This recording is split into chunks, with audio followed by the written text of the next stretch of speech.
여러분 반갑습니다. 이번 영상은 오마카세 식당 줄 파산 중 맛통론 후폭풍인가라는 영상에 댓글 리뷰를 해보도록 하겠습니다. 엄청나게 폐업을 많이 하고 있어요. 그리고 또 최근에 나온 기사 중에 이런 기사가 있습니다.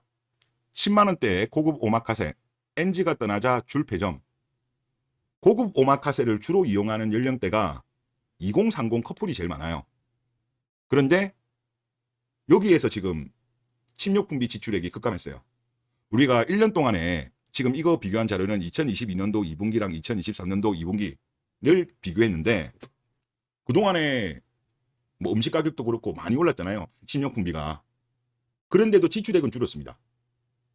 그러면 이제 식료품비 같은 경우는 농축산물, 가공식품, 외식 이렇게 구성이 되어 있는데 아마 외식이 제일 많이 줄었기 때문에 이런 현상이 나오는 것 같고 30대는 마이너스 1%예요. 73만 5천원에서 72만 8천원으로 줄었는데 20대가 많이 줄었어요. 52만 천원 정도에서 50만원 정도로 전년 동기 대비해서 마이너스 4.2. 그동안에 식료품비가 오른 걸 감안하면 외식을 엄청나게 많이 안 한 거죠. 당연히 그 후폭풍으로 인해 가지고 오마카세 가게들이 망하는 거죠. 특히 연인들이 많이 가잖아요. 커플들이. 그런데 20대가 지금 물소가 줄어들고 있는 거예요. 매우 바람직한 현상이죠. 그리고 올해 3월달 기사를 하나 좀 볼게요. 이 기사는 예전에 그 일본 주간지에 한국인 기자가 기고한 내용인데 그 내용에 보면 이런 내용이 나옵니다. 이제 이분이 올해 2월달에 한국에서 취재를 했나 봐요.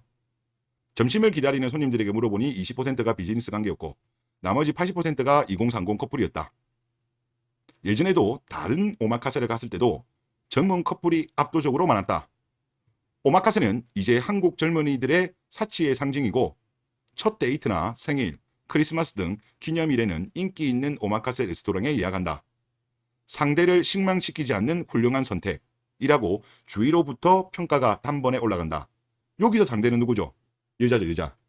여자를 실망시키지 않는 훌륭한 선택이라고 주변에서 이야기한답니다. 연인과 함께 외출해 SNS에 사진과 영상을 올려 다른 사람에게 자랑까지 하는 것도 세트다. 그러면서 이분은 이런 이야기를 합니다.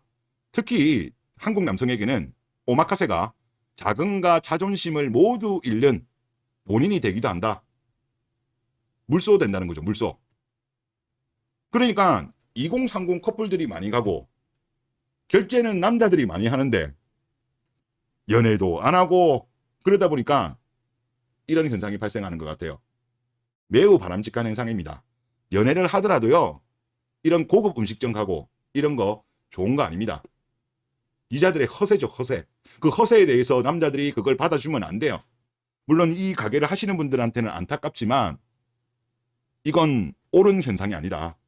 2030이 무슨 돈이 있어요. 돈도 또 모아야 되는 나이대인데. 아니 독일 같은 경우는 커플들 보니까 그냥 맥주 한 캔 사들고 공원에 가서도 데이트 한다잖아요. 우리나라보다 잘 사는 독일 같은 경우는. 그리고 뭐 터키 같은 경우는 뭐 방앗간에서도 데이트한다 뭐 그런 말도 하던데 그래서 우리나라가 이 데이트 문화에 있어 가지고 남자한테 너무 비용이 부담이 돼요. 여자들이 요구를 해서 그런 건데 남자들이 이거 안 들어주면 됩니다. 그러니까 이걸 들어주는 물소들이 급감했기 때문에 오마카세들도 무너지고 있는 거다. 그런 생각이 많이 듭니다. 그리고 뭐 여자들끼리도 꼭 커플이 아니더라도 여자들끼리도 가긴 가거든요. 남자친구 없는 여자들은. 근데 이들 같은 경우는 또 줄었겠죠. 마통론이 터지면서 과거 같으면 마통 3천으로 결혼할 수 있었는데 이젠 그걸 못하니까 여자들끼리도 이런 오마카세 가기 힘들어졌기 때문에 상당히 짧은 시간임에도 불구하고 엄청나게 많은 오마카세 가게들이 없어지고 있는 것 같습니다. 그리고 이거 한번 보시죠. 빼빼로데이. 빼빼로데이 특수가 없었다고 합니다. 오히려 전년 동기 대비해서 뒤로 갔어요. CU 같은 경우는 이제 빼빼로데이 마케팅 기간 동안의 매출액을 보면 8.2%가 줄었다고 합니다.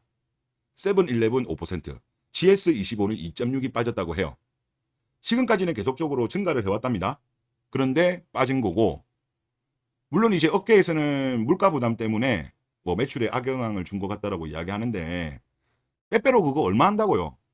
그거는 제가 볼 때 일종의 이벤트 성격이기 때문에 그렇다고 그렇게 고가가 아니라서 이거는 제가 볼 때 큰 영향은 없을 것 같고 그리고 아시겠지만은 분명히 제품 가격은 올랐을 거예요. 제품 가격이 올랐는데도 매출액이 줄었다는 거는 판매량은 급감한 거죠. 정확한 수치는 뭐 데이터가 안 나오니까 모르겠지만 판매량은 급감한 걸로 볼 수 있는 거죠. 가격은 올랐음에도 매출이 줄었다는 거. 그러면 이게 물소들이 저는 많이 도망치고 있는 것 같아요.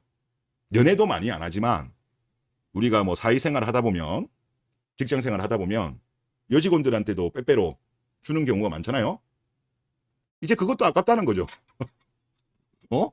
이제 그것도 아까운 거야. 그러니까 이제 빼빼로도 안 주는 거지. 그러니까 남자들이 엄청나게 지금 차가워지고 있는 거예요. 이거는 물가 영향은 아니에요. 아무래도 빼빼로 때문에 뭐 물가 드립은 좀 지나친 것 같고, 하여튼 남자들이 데이트함에 있어서도, 일반적인 직장생활, 사회생활에서도 여자들한테 차가워졌다는 게 물소들이 줄어드는 이런 현상들이 기업들한테도 매출에 나타나는 것이 아닌가. 그리고 또 특히 이런 커플들의 큰 의존을 했었던 오마카세 같은 가게들은 정말 큰 타격을 받는 것 같아요.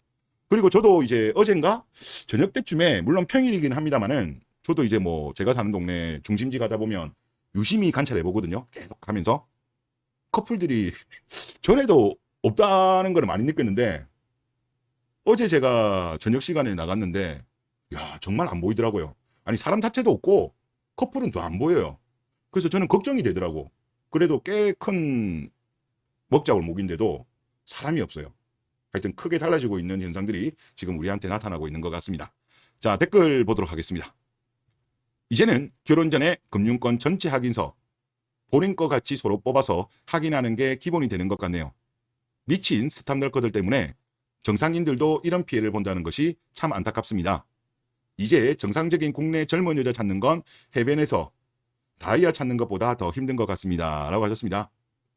정상화 되기 전까지는 믹타우나 국제결혼으로 가는 게 맞는 것 같고, 그리고 정상화 시간은 제가 볼 때 오래 걸릴 것 같아요.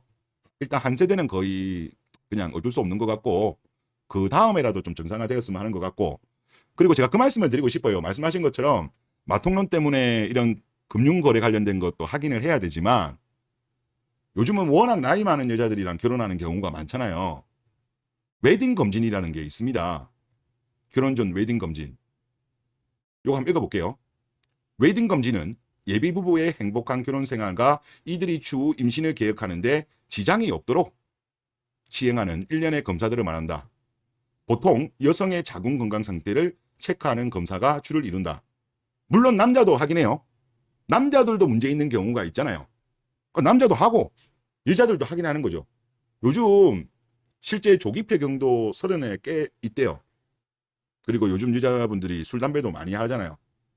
그리고 뭐 하여튼 여러 가지 좀 문란하게들 사신 분들도 많다 보니까 이거 하셔야 돼요. 제가 볼 때 특히 30 넘은 여자와 결혼할 때는 웨딩 검진 하시라.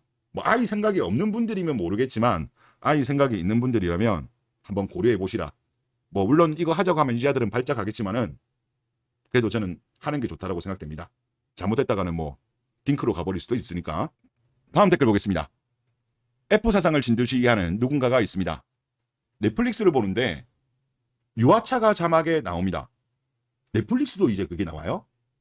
얼마 전에 유재석 씨가 나왔던 거, 그건 아마 유튜브였던 것 같은데, 출연자들은 유모차라고 3명이 다 이야기하는데 유아차로 자막이 올라왔잖아요. 그게 논란이 되었는데 넷플릭스도 그렇다고요? 이거는 제가 몰랐던 내용이고, 그리고 네이버 주류 언론에서는 수시로 F 사상의 지식인들이 칼럼을 올립니다. 거지방도 그런 것 같습니다. 남성 혐오에 빠진 세력이 주도적으로 뭔가를 꾸미고 있는 느낌입니다. 라고 하셨어요. 있습니다. 제가 볼 때 100% 있어요. 거의 100%. 일사불란하게 움직여요. 특히 최근에는 유아차죠. 유아차. 그리고 올해 같은 경우를 보면 거지방. 저는 이때 특히 많이 느꼈어요. 저는 이때 유심히 제가 관찰을 했거든요. 그래서 실제 영상도 올렸는데, 저는 거지방이라는 것 자체도 몰랐는데 갑자기 기사들이 막 쏟아지는 거예요. 그래서 제가 카카오톡 오픈 채팅방에 쭉 보니까 엄청나게 많이 생긴 거예요. 사람 수로 따지면 10,000단위도 넘겠다는 생각이 들어요. 방이 엄청 많았거든요. 그리고 개설 일자를 보면 그때 당시 다 4월달 다 비슷한 시점에서 개설을 했고 여자 전용이었어요. 대부분은. 그러니까 누군가가 지령을 내리고 누군가 분명히 지령을 내리는 거예요. 그럼 그 지령을 내리면 뭐 여러 단체들, 뭐 여시라든가 뭐 여자들 있는 뭐 기자들한테라든가 방송 작가라든가 등등등 이게 다 전달이 되는 것 같아요. 그러면 이걸 전달받은 이들은 일사불란하게 뭐 방송국이든 아니면 뭐 언론이든 각자의 위치가 있을 거 아니에요? 아니면 뭐 온라인이든 일사불란하게 움직이는 것 같습니다. 남자들 같은 경우는 그렇게 일사불란한 움직임이 없고 그냥 각계 전투인데 여자들은 확실히 누군가가 이거를 컨트롤을 하고 있어요. 그래서 하여튼 대한민국이 지금 이렇게 된 것 같은데 가장 좋은 방법은 그거예요. 돈줄을 꺼내야죠. 돈줄을. 이런 여성 단체들한테 들어가는 지원, 아마 거기에 가장 우두머리는 여가부죠. 이런 거를 없애야 돼요. 지자체에서도 뭐 이런 거 관련해 가지고 여성 시민단체들한테 지원금 주는 데가 있는데 이런 거 주게 하면 하지 말아라고 국민들, 시민들이 이야기해야 된다고 생각됩니다. 그래서 요것들이 빨리 없어져야지 대한민국이 그나마 좀 정상화가 되지 않겠냐. 물론 이들이 없어진다고 금방 정상화는 안 되겠죠. 이미 지금 여기에 물든 애들이 너무 많기 때문에 뭐 여기는 어쩔 수 없는 거고 그 밑에 어린 여자들이라도 오염이 안 되었으면 좋겠다. 그런 생각이 듭니다. 네, 이번 영상 여기서 마치겠습니다.